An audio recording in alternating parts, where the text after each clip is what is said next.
This week in gaming gave us a glimmer of hope for Marathon. Our creators may have finally stumbled with their first divisive content update. The implosion of Xbox's leadership wasn't as sudden as it appeared, and much more.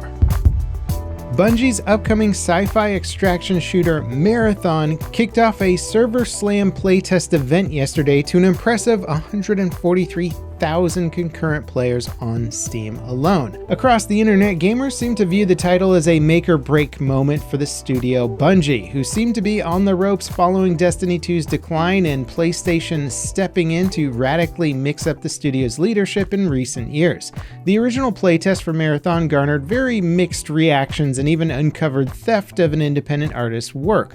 These events prompted Bungie to delay the game's launch and update it to address feedback. And so far, after having played a bunch of the server slam myself, I gotta say I have some renewed confidence in this title. The artwork is phenomenal, really. It's one of the most unique looking games, and I understand it's not going to jive with everybody, but they've done a lot to update the visuals of the world, and this game is just dripping with style. I'm actually very much narratively committed to the game. It's got a really interesting premise, and I want to find out more, but I gotta play through the different missions to figure it all out. That said, there are some obvious pain points at the server slam. Players seem very divided on the UI, saying that while it looks cool, the high contrast color scheme is hard to read and could be an accessibility nightmare for people with color blindness. There's also been complaints about balance and the lack of threat posed by the game's NPC enemies, with some players saying that there isn't enough ammo found in matches. Naturally, this game is going to be compared directly to Arc Raiders and even Hunt Showdown, two games which arguably have better NPC interactions. There's also other criticisms like PvP being less frequent than it probably should, which could lead to matches feeling dragged out or low stakes. The good news is that across the board, people seem to love Marathon's gunplay, which is responsive, satisfying, and fun in the way that Bungie tends to make FPS games fun. Personally, I'm quite excited for this game. I do think that the PvP feels really inconsistent in terms of how often you run into other players, and that seems like something that could hopefully just be tweaked on the server side. We'll see what kind of changes Bungie can make between now and March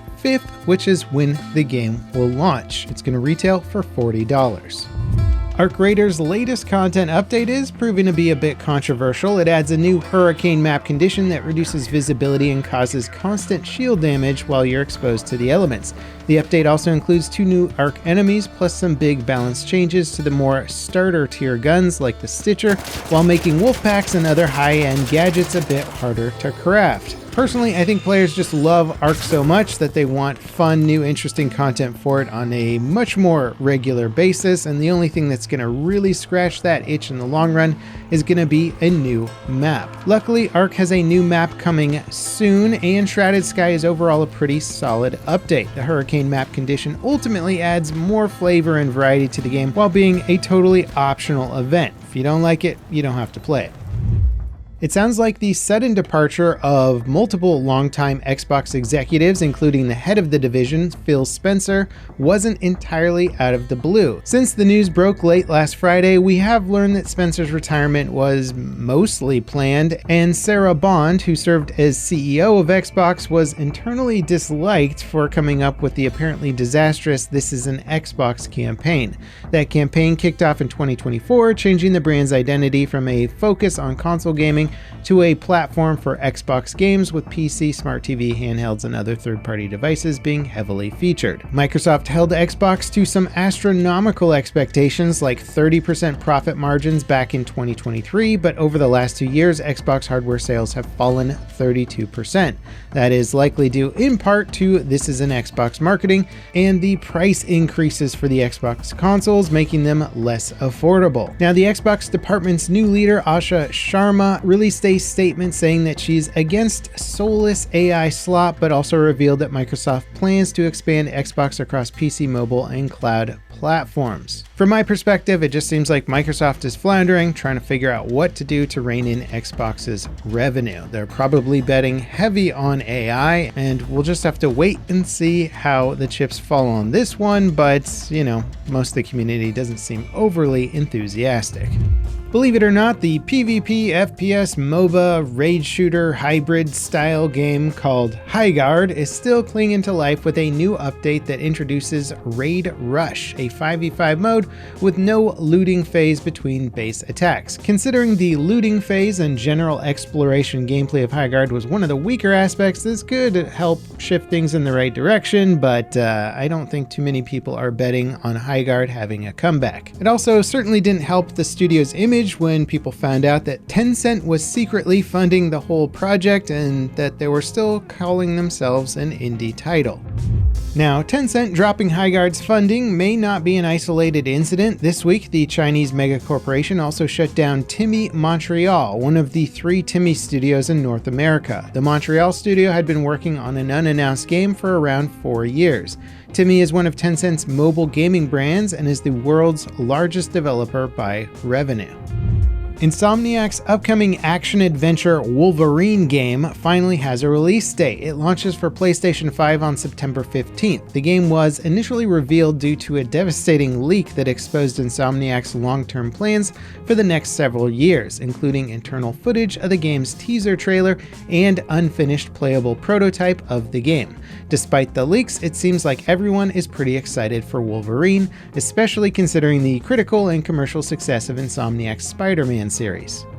Guitar Hero fans finally have something to look forward to with Stage Tour, an upcoming music rhythm game that was just announced. Its big claim to fame is that it's actually being developed by some former Guitar Hero devs. It's getting a public alpha this summer and will support standard controllers, keyboards, and an official guitar peripheral designed to look like Gibson's classic Kramer body. They're also working on an official drum controller, and the game will support microphones as well.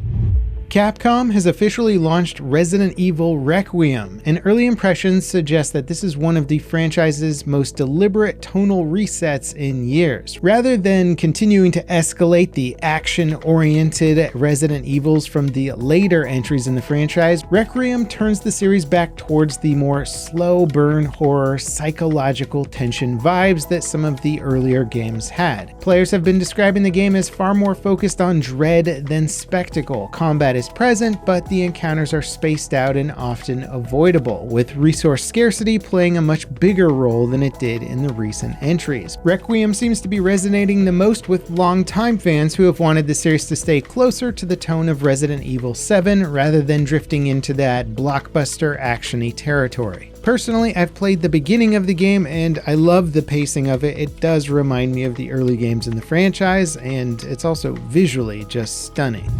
Now, speaking of great visuals, it sounds like the folks at Nvidia may have let their AI cook a little too hard. The latest driver for their GeForce line of consumer GPUs has been pulled after introducing a litany of major bugs. These include playback issues for YouTube, HDR 144Hz support not working, GPU fans being pinned at 100%, GPU voltage getting locked at 0.9 volts, major FPS losses, and more.